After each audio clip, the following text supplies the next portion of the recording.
Hey there, welcome to LSAT Demon Daily. I'm Ala. I'm joined by the wonderful Beth. We're both teachers at LSAT Demon, which you can find at lsatdemon.com. We got a wonderful question in response to the Study Buddy episode that we did recently, where we talked all about how the Study Buddy experience was invaluable to us. We got a really good question about reviewing logic games in a Study Buddy group, and I think we wanted to talk about reviewing in general on this podcast. So we want to give you some insight about how we did it and what maybe some things that worked and some things that didn't. So we'll kick things off with a student question from Lucy, and we adore Lucy. Lucy's written into the podcast a couple of times, and we love the engagement.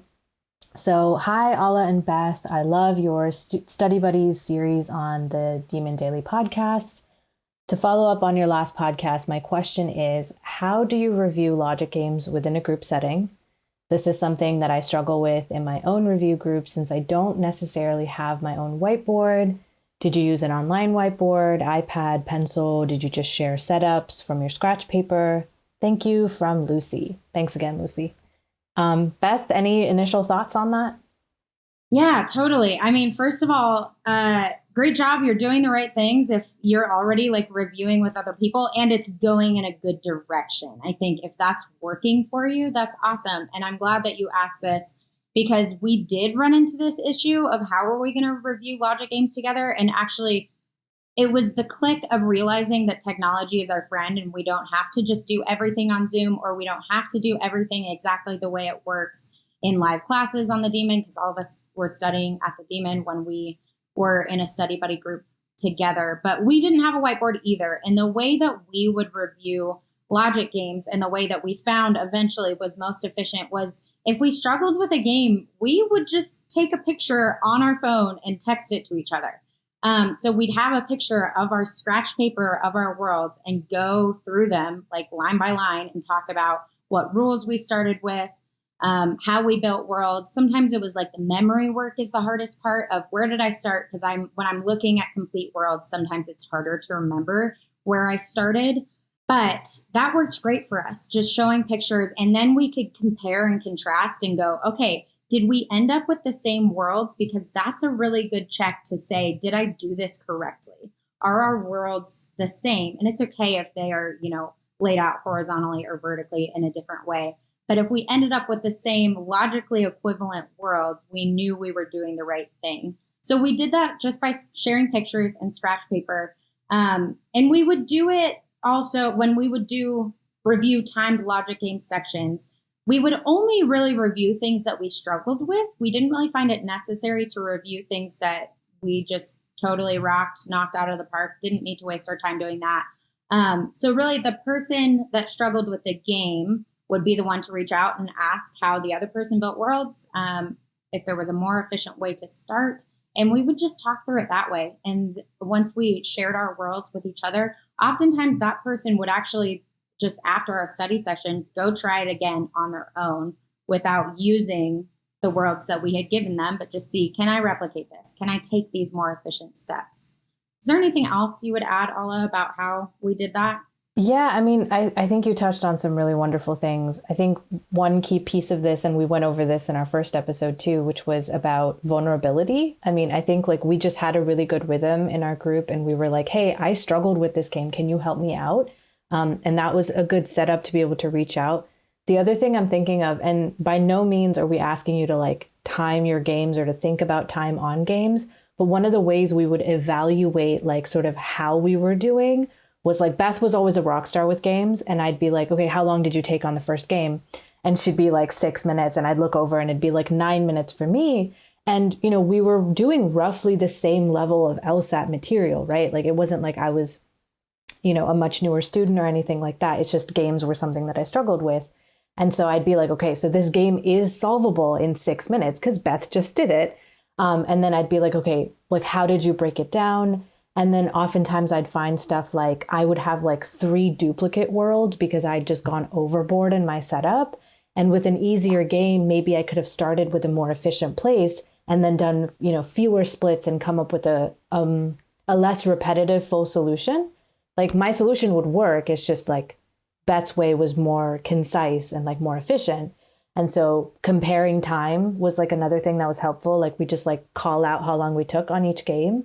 And then if there was like a real aberration, like I took 14 minutes on a particular game, maybe it's a 14-minute game, but more often than not, there was like a way for me to shave off some energy by just looking at it with a different split. And then I'd be like, oh, that's a really nifty way to do it. Let me go try it that way. On that too, that was important to us. And this comes up all the time in logic games classes that I teach about time, and everybody wants to know how to shave down their time. And the thing that I like to emphasize to people all the time is the way that you get really good at games, and eventually how you get to all the games, and then how you get to all, or actually I would say all the games perfect comes first, and then eventually having time to do all of the games is getting really good at those easier early games in your section. So games 1 and 2, it is not that either of us want you to focus on how long those are taking you. But I've been telling people recently that it's kind of like riding a bike. First, you learn how to do it correctly. Balancing on a bicycle gets easier as you continue to practice, though. So none of the methods change, right? We do accuracy first. We are going to do this correctly and perfectly. And then we're going to just get really good at flexing that same muscle over and over and over again. And that's how eventually you will get to, hey, I do those first 2 easy games really, really quick. And that's why I have 14 minutes at the end of my section to solve a game that's unlike anything I've ever seen before. Right. Because the LSAT is going to tell you everything you need to know to solve it, even if it's a funky game. Yeah. But that's how you eventually get there. Yeah. So I think that's so important on games. And I always recommend that the best way to study games is by doing timed sections. Yeah. Not even drilling. Yeah. I think it's the best way because you see more of those easy games. Yeah, you see more of the easy games. And I mean, I think that piece of advice was so integral for me towards the end of my prep, because I was like 2 points away from perfect consistently. It'd be like 3.5 games. And I used to focus all my time on the 3rd and 4th game. And that was just like not where I was actually losing out on time. They were taking me a long time because they're difficult games to do. And then, Beth would come and be like, this took me 5 minutes. I'd be like, oh my God, this is where like all my effort is being wasted. I'm taking 10 minutes on these games. It's not about the time, but it's that I was proficient at games. It's just that I was bogged down. I was just triple checking, right? Things that were impeding my ability to do it efficiently. The other thing I wanted to add, like with respect to the student question, which is, I'm really glad that you asked this, because I think if I had to change any part of like how we did our study buddy group, which is we probably could have spent more time reviewing logic games. Like I think like LR, we were always like really good at reviewing, right? And I think RC also comes in that format where we're like, where in the passage does this say this, right? Or like, how did you read it this way? But games, they really lend themselves to discussion. Yeah. Whereas games are like, it just is what it is. Right. Yeah. It's like binary. Like it's either the answer or it isn't the answer. And because of that, it gets very easy to like ignore that. And I'm really glad you're asking that. And I think we probably could have done a little bit of better time, like collectively reviewing games. And the reason we didn't, which is like, yeah, this is like kind of how you do it. But if you can dig in and ask the questions about like, why'd you split with this? Right? Why did you go from this world to that world? One of the best tips I got from our 3rd study buddy was about, do you remember what that was? It was like how you split up conditional rules and then you make a chart of it. Do you know what I'm talking about? Yes. She taught us how to do when you've got if A is in, then B is in. She taught us how to turn that rule on and off. Right. It was like almost like a combination of like circle slash with like an in and out game. It was really wonderful. With like a T table. And it was a T table where you have it active or you don't have it active. And then and it was like such an amazing way to do that game. And it was such an amazing way to tackle a very difficult rule. And when she broke that down, I was like, this is amazing. Yeah. And I think I remember using it on the official test, like at least once. Yeah. Yeah. And if anybody doesn't know what we're talking about, we are just talking about when we're given something like if A is in, then B is in. You would do a world where the rule is triggered, right? So if A is in this group and then we're going to put B in, and then we're going to do a different world where the rule is not on. So A is not in. That doesn't mean we have to put A out, or we could put A out then if it's just 2 groups, but nothing happens to B then. Right. Just nothing gets touched. The rule is off, so we don't care about it, but that's how you fully can incorporate that rule if it's just if this variable, then that variable. Right. Yeah. And I was terrified of conditional rules. And that was such a killer for me. And I would not have learned that if we didn't spend time like reviewing conditional rules. And I remember vividly when she had to like break it down for me. I think it took me 20 minutes to actually understand what she was saying. But like that breakdown probably made her better at those games. And it definitely made me better. Like I had another tool in my toolbox. Yeah, absolutely. Yeah. And then I just answered a question on the Ask button about this the other day about splitting and about games. And I feel like it's relevant to this. Yeah. And I've been thinking about it in some of my games classes. So when we think about splitting, a lot of times people talk about how many splits is too many? Do I have too many worlds? Did I not split enough? I like to remind people all of the time, a lot of it just comes down to preference. If you want to eliminate flexibility in your worlds, because that's going to be a little clearer to you in the questions, do it. Do it if that makes sense to you and your brain. And in some ways, if that's the way that works for you, that's going to end up being more efficient for you to take the time to jot down one more world than it is trying to do the mental gymnastics of what does this symbol mean again? Because I saw Beth use it, but I don't use that symbol. So only use symbols as well that you actually know. I think they're learnable. We use pretty consistent symbols here at the Demon when all of us teach logic games, or those of us who teach logic games. But if you don't know your symbols, they won't help you, right? And then the other kind of just tip that I gave somebody the other day was if I have let's say more than 2 things denoting flexibility in my worlds, that's a good chance to split.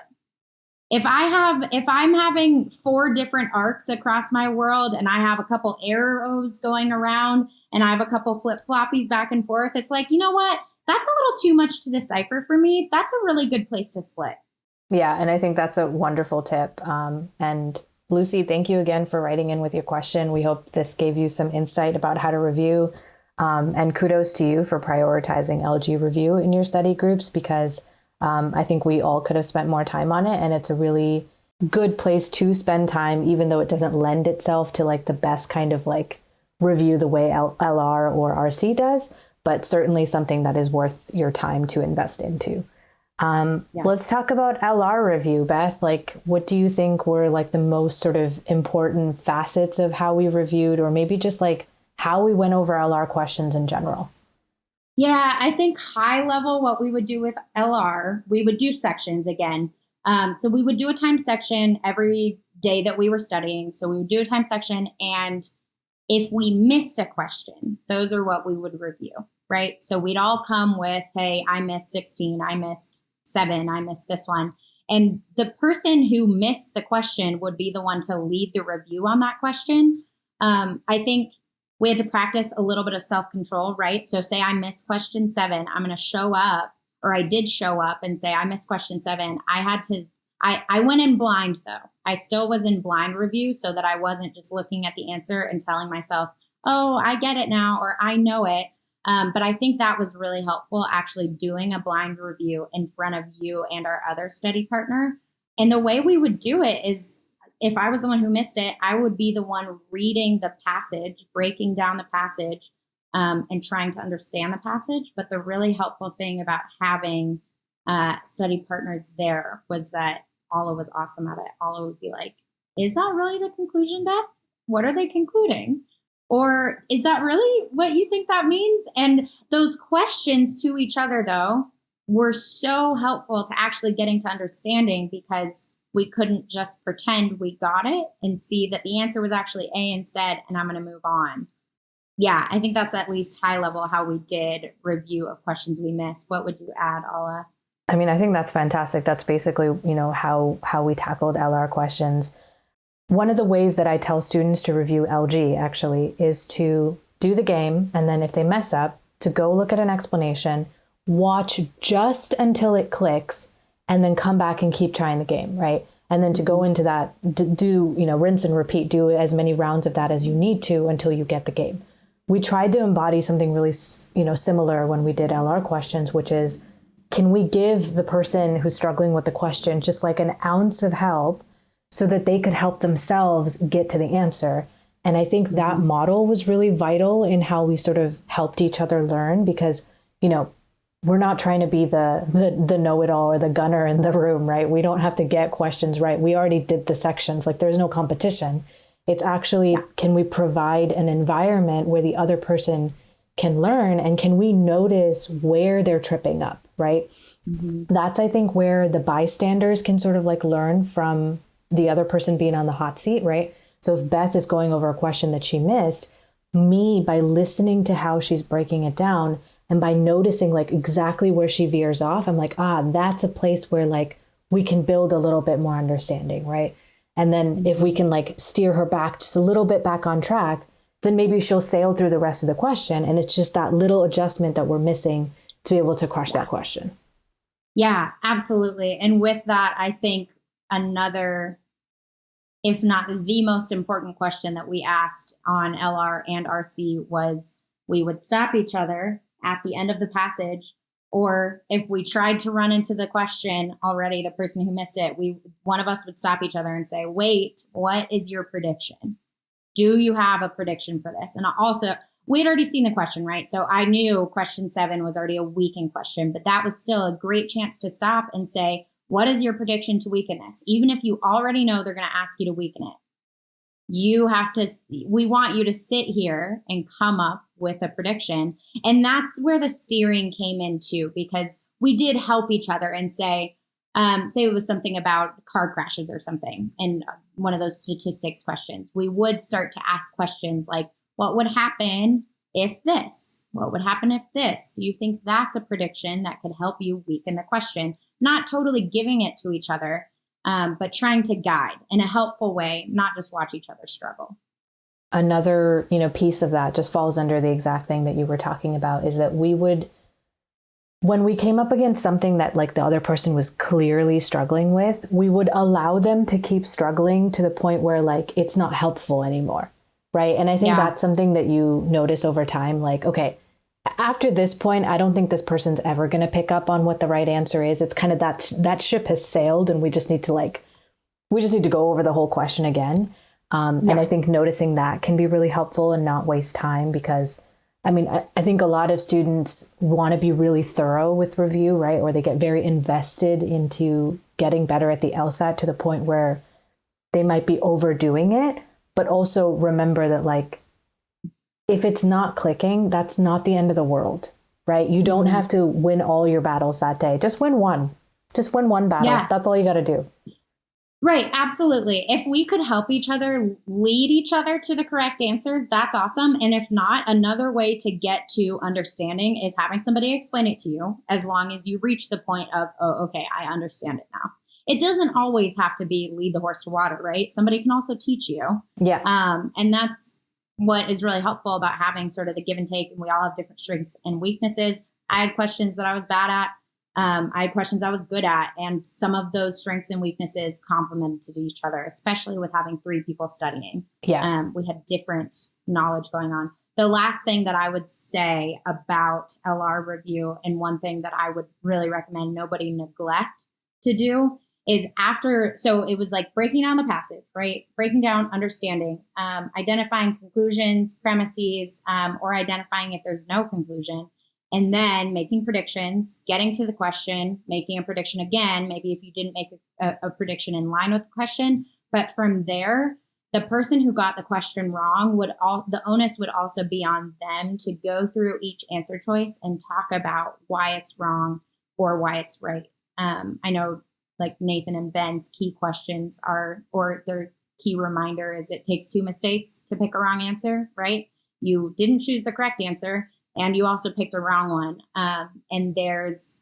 So we would go through then what makes the answer that I chose wrong, and why did I pick it, and how can I not do that again? Yeah. And then what makes the right answer right? Why did I not pick it, and how can I not miss something like that again as well? Yeah, I think that last point is a really big one, Beth, which is that's the whole point of a study group that you meet with consistently. I knew what my problems were, sure. But I think Beth and the other person that we studied with, like, just from witnessing how many times I would, mess up a particular question type or struggle with a particular game, they, as the people that were, looking at me from the outside in, knew what my problems were. And because I was spending time with them, they'd be like, Alla, you messed up a role question last week and you're doing the exact same thing again this week, right? They could help me identify my weaknesses in a way that I may not, want to do it. For me, that probably actually went like, I used to beat myself up a lot, and Beth and the other person we studied with would kind of like pull me back and be like, look, there's a system here. You just need to implement the system. This isn't like a shame thing, right? You just need to figure out what it is that's working out here and then see if you can do it better. And then maybe another personality type would just like be very casual about their mistakes, right? And then we had to be like, hey, this is a pattern. Let's see if we can like fix this. And the fact that we kept coming back to each other meant that we were giving each other the opportunity to focus on weaknesses and get rid of them in a safe setting. Yeah, absolutely. And there's that accountability again, but some mutual trust, at least to some extent, of we've decided to do this together. I'm going to trust you with this. We're going in the right direction towards it too. I know I said last thing when I was saying that LR thing, but or the thing about the answer choices. But there were also times that the three of us would all miss a question, probably later on in our studying when we were closer to finishing sections, which I will proudly say, even on my last official LSAT, I guessed on my last LR question. So that is not necessary to score in the 170s to even finish your sections. But once we got up there to those more difficult questions, we would have times that all three of us would miss it. And we would go over the question all together. And if we hit a wall, it wasn't just us using each other as resources. We then would go to the demon and we actually would sit on FaceTime together. And sometimes one of us would be watching an explanation video of Nathan talking about a question. The other one would be watching Ben talk about it. And the other one of us would be reading the explanation. And then we'd come back together and go, okay, here's what I got. Oh my God, I forgot about that. Yeah.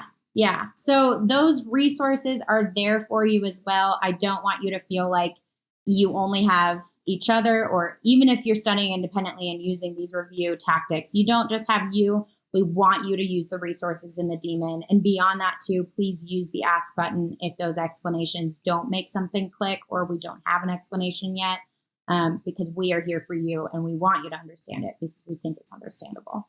Yeah, I love that. That's a really good point to end on with LR. Over to RC. I think RC was one of those interesting sections. Maybe we reviewed it a little bit less than LR, I feel like, right? I think if we had to categorize it, it'd probably be LR would be like rock stars at reviewing, and then RC, and then probably games at the bottom. But I think we also did a good job with RC in that we kept it really simple, right? We remembered that all the answers are in the passage. We just have to go and find them. And the more straightforward we were about it, the fewer questions we'd miss. And it would just be like, oh no, I forgot about that. Or it was like the very beginning of the passage and I just like didn't remember that that was an answer, I'll never forget that day. I remember that question. It was like, so both Beth and the other study buddy had missed it. And I remember as I was doing that section, and I remember looking to the first sentence of that passage and I got that question right. And I was like, I have a feeling both of them are going to miss it. And I don't blame them at all because that's so sneaky. Mm-hmm. Yep.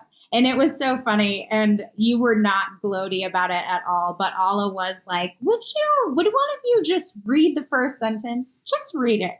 Just read it.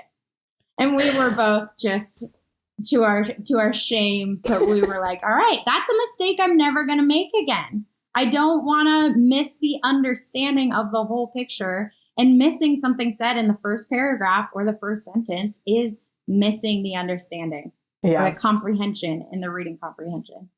Yeah. Yeah, I was so on RC, Alla still is, but Alla was our RC queen. And again, as she still is, even teaching it here at the Demon still. But I came in, at least when we first started studying, and I really, really disliked RC. And the way that Alla treated it as there all must be truths, it's very matter of fact. We're not looking for outside information. We don't have to make leaps here based on what was said.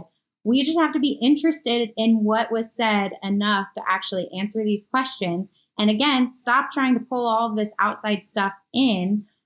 So if we missed a lot of questions, I think what we would do is we would do like a story time session like we do in RC classes, where one of us would read the passage or we would switch off, paraphrasing, making predictions as we read, right? You can speak more to that of what that story time looks like. Yeah, I mean, I think we did that. We also tried to like build our understanding of the passage just from having read it, right? Like, let's say we didn't have the time to do like a full story time. What we would do is be like, what was the main point here? Mm-hmm. Right. And then somebody would say it and we'd be like, oh, I don't think that's what the main point was, right? Or it's missing a really critical piece, or we got bogged down in the details, or, and this is one of the ones that does not feel good, which is the main point was one thing for 2/3 of the passage. And then they do a 180 at the end, and we had to like keep track of the fact that they did a 180 at the end, things like that. We would try to quiz ourselves on the understanding first. And then as we went through the questions, we would ask ourselves, we can't even make a case for this. Like if we're actually being clear about what the passage was saying, there is no case for any of these wrong answers. So in some ways, I think it sometimes came out the way LG review came out. Sometimes like that's the answer because it's in the passage, which is funny. But other times I think it was, did we do the work to understand it as well as we possibly could have? And maybe the third category was just like, and this is something students ask me all the time, which is, I don't like these passages, or I don't like this topic, or this was so boring, I didn't care about what was going on, right? And we had to figure out ways to build a relationship with the passage that wasn't dependent on our like energy levels or our interest. And that was, again, like a struggle that I think like maybe one of us struggled with, and we had to be like, okay, how do we come up with like fixes for you to come up with a method so that you can go through it and not feel like you're collapsing? So I love that there was a recent, you've been doing the RC series with Chris, and I've really enjoyed those, especially the one where you talked about how an RC passage is the work you do up front is like building worlds in logic games. Yeah. And I think that's sort of what you're getting at is why our study methods were similar with both, because it was like, there's one way to build worlds. We were told one thing. There's not much to deviate with that. We're not going to add or subtract anything from the worlds that we're building in our RC passages, but actually making sure together, do we have the correct understanding, which always seems to come back to the main point. It wasn't about summarizing things together, but it was asking, why did the author write this? And especially when we didn't care, it was, why does the author think you should care? Why does the LSAT think you should care about this? Yeah, no, I think that's super important. I think we were nice to each other, but we didn't sacrifice any learning opportunities to be nice to each other. I think that was like the balance that we struck, right?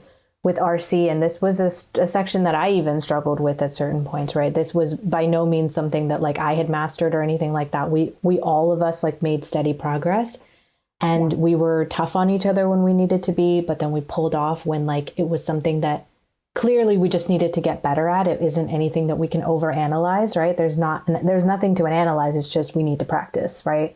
So we tried to balance all of those things, and because we had like 2 other people in front of me that could do meta-analysis on me, I didn't really have to worry about like missing things because I could depend on them for doing it. And I think RC was one of those sections because it tends to be a more ethereal section than the other two. It was really helpful to like sit down and be like, okay, why is this the wrong answer? Why did I pick this? Why was I tempted into it, right? Is it something about my personality, something about how I'm approaching the test?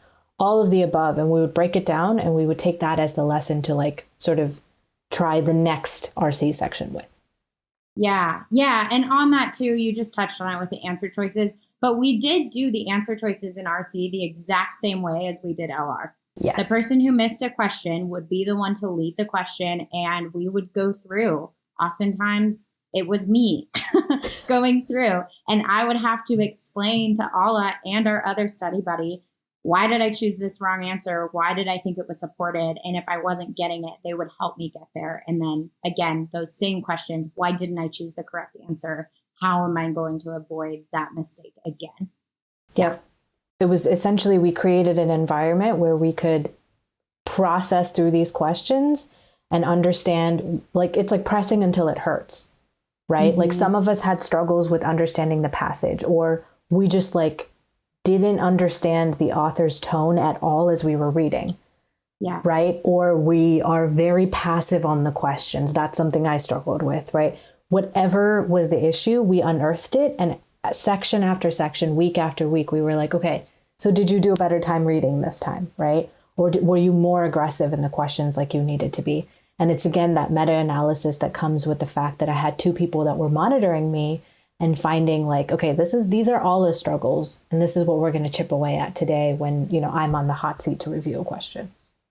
Yeah. And I would just say on that too, and we touched on this with our last Study Buddy podcast to kind of intro it and how you can use a study buddy and things. At the end of the day, it came back on Paula is not taking the test for me. I'm taking the test for me. And it is still on me to actually grow and improve and understand and learn and get better at this test and practice the skills. So we would kind of pick up those tools from other people and be able to bounce things off each other and reach understanding. But at the end of the day, it was still about, what do I do when we get off the phone and I attempt my next section tomorrow? Do I actually apply the things that I say I learned today in this study buddy session? I think it worked for us. And I also don't think it's the only way to do it. Again, we talked about this last time. I think having a study buddy can be a helpful tool. And if it doesn't work for you, or maybe doesn't work with the group that you're in right now, it's not necessary, but it was helpful for us. I wouldn't even say it's sufficient, right? Yeah, no, it's not. For me, it basically became this place where I could like find those things so that I can go fix them myself, so that I can go practice them myself. And even like to this day, I literally did a game this morning in one of Matt's classes. And I think I heard your voice in my head for like how to make a split for like a particular in out game that I was doing. And I was like, damn, like this is what this practice does for you, right? It creates a well-oiled machine for how to tackle these things. Because I'm certainly not somebody that was like good at the test to begin with. I mean, neither of us were, right? Neither of us, yeah. And we both better. Had diagnostics in the 140s, right? Yeah, we did. Yeah. And we got better because we prioritized creating that well-oiled machine. We didn't care how long it took. We didn't care that we weren't always feeling good and in control. But over time, like we made ourselves people that could tackle anything that came at us. And that was, at least for me, it was really only possible because I was constantly exposed to my weaknesses. Doesn't feel good, but it was really good. Yeah. And I think now too, people are hearing us on the other side of it. We got through it, right? It was hard though. We did it for six months just of study buddy time. Each of us had also additional different time of independent study, but for about 6 months was when we were doing consistent time sections together and reviewing. So you're seeing us on the other side, and I think it feels a lot more jovial now on the other side. But when I was scoring in the 150s and we had 20 questions to review, doing a study buddy session seemed a lot more daunting. But powering through and pushing through that was absolutely worth it for me, and I know for Alla and our other study partner too. And maybe another way will be, those of you who are listening, will be your way instead. But yeah, I just think like you're seeing us on the other side, so don't lose heart over that. But it is totally possible. The other thing that I was just thinking was when we were actually towards the, tapering off a little bit, maybe towards the time when we were thinking about taking official LSATs. And actually, I remember, I think when I was either in the low 170s or high 160s was sort of where my score range was. I remember looking at my dashboard on the Demon, and you can see how many hours you've spent on Logic Games, LR, and on RC. And my games were at something like 48 hours spent studying. My LR was at something like, a little lower than that. It was like 40 hours. And my RC was in the 20s. It was 20 hours. And I had been kicking myself and like, why is my RC still my worst section? And that was my answer. I have not invested the time into this because I've told myself I dislike it. And actually, that was a point in time where I kind of diverged on my path from what we were doing as study buddies. And I had to start drilling RC passages on my own. And we did some of them together still, but it wasn't as much of a weakness, I remember, for you guys at that point. And I was like, I know what I need to do. And I know that at this point, I got to walk the path alone because I didn't put in the time. Yeah, I'm really glad you share that, because around that exact same time, I had to diverge into games because that was my weak section. I just could not get to perfect games. And I had to go do that on my own because I'd seen, even though I had spent a lot of time on it, it just wasn't clicking. And I was like, and then that's where I figured out, like, it's the easy games, you know, that kind of thing. Yeah. And it was the personal accountability that ultimately made me get there. But it was a combination of all of these factors. Exactly. So, I mean, there are lots of helpful ways to review. That's how we did it at a high and detailed level. We went both ways. Yeah. Thank you again, Lucy, for your question, because this sparked a whole conversation about how to review everything. I do hope that was helpful and helpful for folks hearing how to review LR and RC as well. And again, either doing it with a group or with partners or on your own. I think those same questions can help you. What's my prediction? What's the conclusion, etc. Ala, is there anything else that you would add today before we close out? No, good luck, and make sure you keep giving yourself credit for making time for this, because every time you prioritize yourself, it's a good thing. Yeah, absolutely. Couldn't agree more. Cool. Well, thank you guys for listening. Great talking with you today, Ala. You can email daily@lsatdemon.com if you'd like to ask us a question, or share some LSAT or law school admissions news. Thanks for listening. See you next time.